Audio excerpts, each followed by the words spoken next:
It is time for the slaves of Earth to recognize their masters.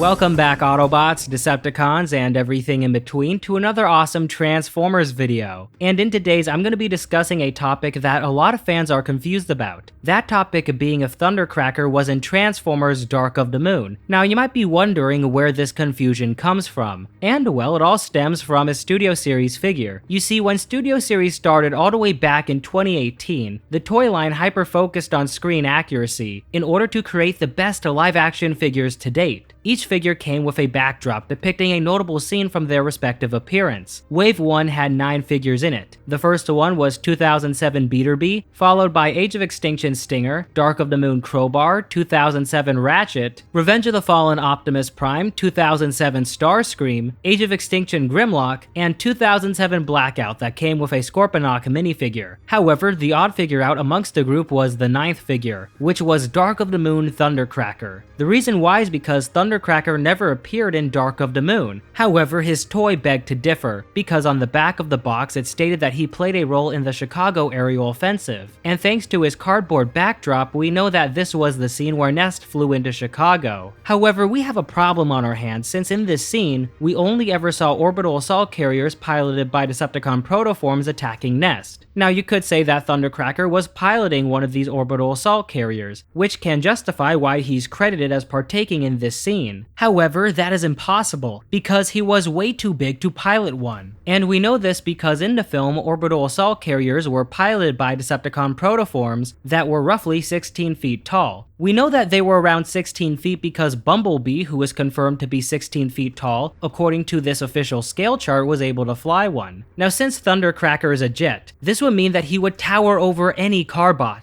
thus making it impossible for him to pilot an orbital assault carrier. So with that said, the box stating that Thundercracker appeared in this scene makes zero sense. Now you might argue that Hasbro simply made a mistake, and that Thundercracker appeared in a different scene. However, this is impossible, and we know this because of Thundercracker's design. You see, his figure is essentially a repaint and retool of Nitro Zeus from the 2017 Transformers The Last Knight Premier Edition toy line. Nitro Zeus's CGI model, which his toy is based on, is actually a rework of KSI Boss's CGI model, which appeared in 2014's Transformers Age of Extinction. So what I'm getting at here is that it's impossible for Thundercracker to look like this, because Transformers Dark of the Moon was released in 2011, and the body design used for Thundercracker's figure wouldn't be utilized for a Transformer until 2014. So with that said, this proves that Thundercracker never appeared in Dark of the Moon. So then why did Hasbro create this figure? And well, an explanation I see a lot of fans come to is that Hasbro made this figure because Thundercracker was a concept art character for Dark of the Moon. Now, it's impossible to know if Thundercracker was or wasn't conceptualized at one point for Dark of the Moon, since we unfortunately don't have every single piece of concept art from that film to take a look at. However, this explanation is technically plausible, since the design that would become KSI Boss in 2014 was originally conceptualized by concept artist Josh Nizzi in 2009 for a character design tutorial DVD. So with that said, though it is plausible, I don't believe it's the case, because concept art characters wouldn't be introduced into Studio Series until 2024. So then why the heck did Hasbro make this figure in the first place if Studio Series is supposed to be at its core all about screen accuracy? And well, I believe the answer comes down to the figure being an exclusive. You see, when it came to exclusive Studio Series figures that came out in 2018, Hasbro decided to do something special for each of them. For example, take the Highway Freedom, Bumblebee, and Charlie multi-pack. In this set, the Bumblebee figure was a redeco of the 01 Deluxe Class Beaterbee, featuring new customizable parts for his vehicle mode to invoke the look of a muscle car. The set also included a Charlie Watson figurine wearing a shirt with the Bumblebee movie logo. Lastly, the set also included a vast sticker sheet with multiple different decals to customize the figure. Now, though the box advertised this set as being part of the Bumblebee movie, as we know, Bumblebee didn't look anything like this in the film, since he didn't have his Beaterbee look from the 2007 film, and instead had a brand new robot mode design. Furthermore, in the film, Bumblebee was never upgraded with any of these parts, and Charlie never had the film's logo on her shirt. So as you guys can see, it's totally inaccurate to the movie. So with that said, I believe that Thundercracker falls into the same category. Being an exclusive, he broke the rule of being screen accurate, allowing Hasbro to take creative liberties. This is how I believe we ended up with Dark of the Moon Thundercracker. Do you agree with my assessment, or do you have a different explanation as to why this figure was made? Feel free to let me know in the comments below.